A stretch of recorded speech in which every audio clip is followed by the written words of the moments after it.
What's going on, everybody? This is James Grandmaster Facts Boyce, and you're here for another Facts Project review. Today we are going to be covering Bug Wars issue 2 for Image Comics, written by Jason Aaron, artwork by Mahmoud Asrar, colors by Matthew Wilson, and lettering by Becca Carey. Now, to go back to issue 1 for a little bit.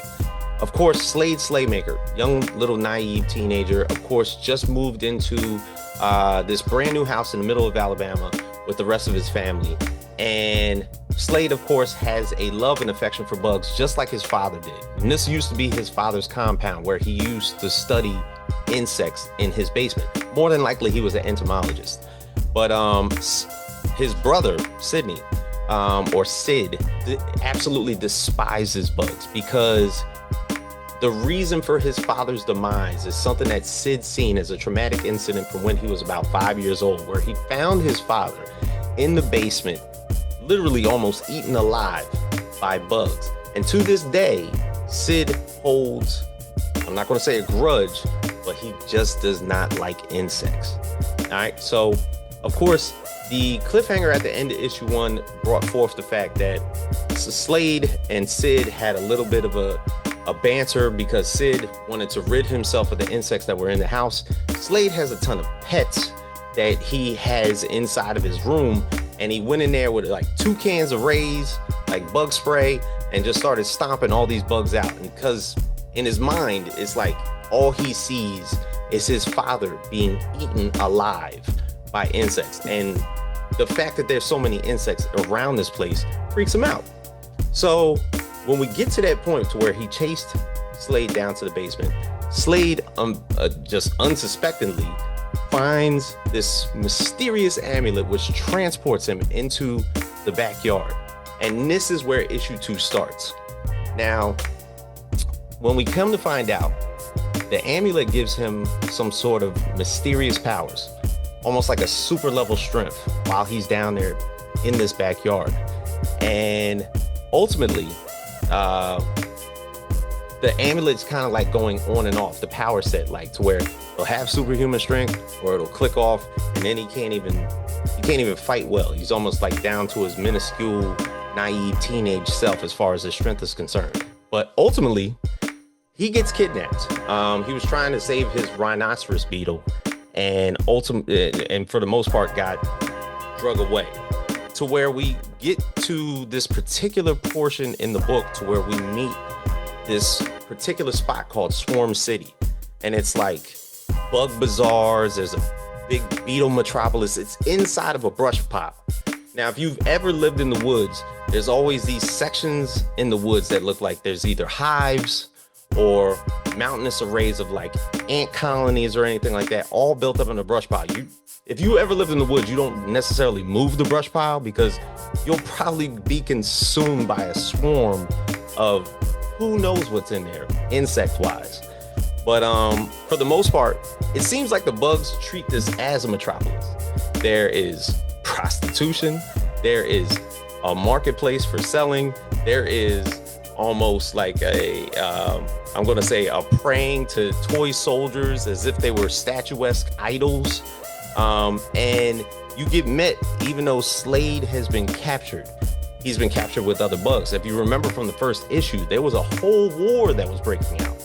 And Slade and a Spyder Witch and a couple other insects, of course, are being drugged to this place called the Bludhole.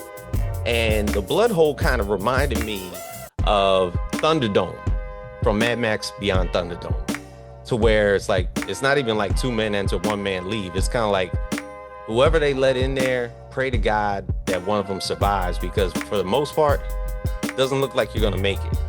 And the one thing in particular, and I'm glad that they did this, because it's something as villainous that you know all too well, that people are just find them annoying, is mosquitoes.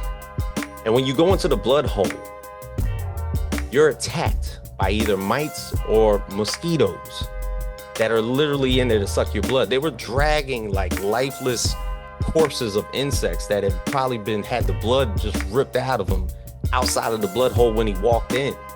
And you come to find out that the Spyder Witch actually knows of the amulet, how mysterious that it is, and it's on Slade's chest, and he's telling her he doesn't really know anything about it, but it did give him a set of powers.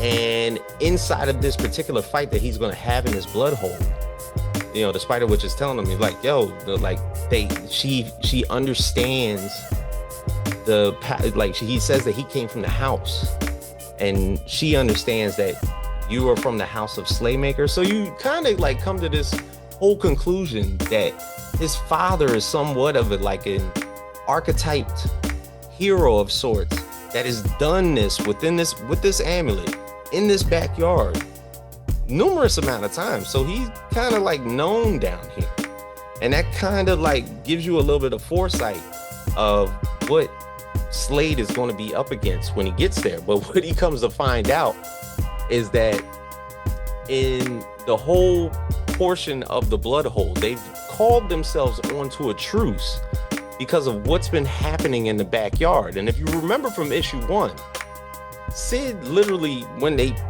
once they got to the house, grabbed a lawnmower and just started mowing down colonies and storms. It literally broke up that war that was happening at the beginning of the first issue.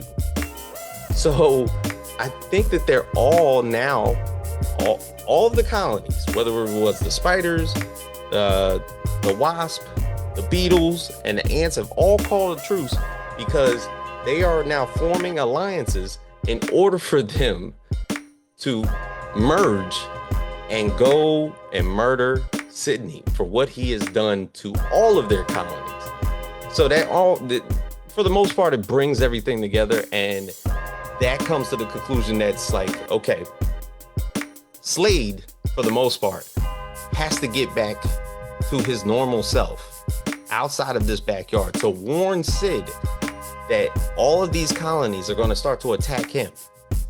And if it's anything in comparison to what happened to his father, because I'm not sure exactly what brought him to that death, but if this is what those bugs can do, I am looking forward to issue 3. Also, big ups to Jason Aaron for, at the end of this issue in the epilogue, shouting out Secret of Nim from 1982, Don Bluth classic, another traumatic incident of epic proportions. Good God. Big ups to him. But of course, we will be reviewing issue 3 next month, so look out for that on the channel.